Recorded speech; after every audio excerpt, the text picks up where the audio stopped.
Today we will be discussing the existential thought of Jean-Paul Sartre.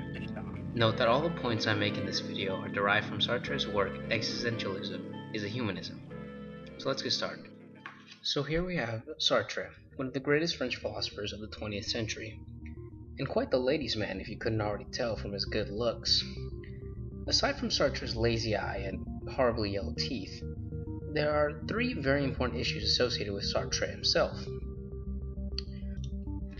The first being that he defined his own brand of existentialism as being strongly associated with humanism. You see, what Sartre is trying to do here is defend against the notion that existentialism is a philosophy of pure despair in which every solution is barred and in which the beauty of human nature is neglected. Many claim that existentialists forgot that the baby smiled and that the man was to live in solidarity. Essentially, existentialism is identified with ugliness.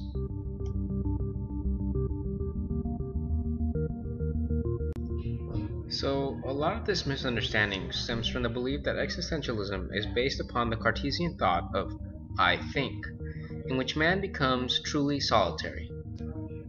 For how can solidarity exist when it is impossible to coincide with other men who exist outside of the self?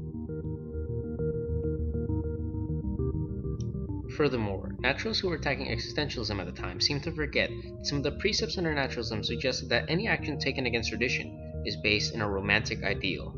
According to such thought, we must not fight against a superior force, for experience has shown man to be so inclined to evil, there must be rules to restrain them. In response, Sartre proposed that existentialism was a truly humanistic philosophy, in which human life is possible and every truth and action accounted for. So, why was existentialism hated? Well, according to Sartre, because it offers the possibility of choice. To understand what this truly means, we must understand the remaining principles associated with existentialism. The first being that existence comes before essence. Essentially what this means is that man first of all exists, encounters himself, surges up in the world, and defines himself afterwards. Man simply is. He is not what he simply imagines himself to be, but instead what he wills himself to be. He did not already have some defined meaning before he was born. Instead, he will be what he makes himself. In turn, we have reached the second point. Man is condemned to be free. Personally, I believe this little clip from the Japanese anime Black Lagoon sums up the notion nicely. I've heard it said that people are like dice. I think Jean-Paul Sartre said that. And like dice, we can throw ourselves in any direction. And that's why we're condemned to be free. Everyone's starting point is different, but no matter how small the choice, at the very least, you can still throw yourself.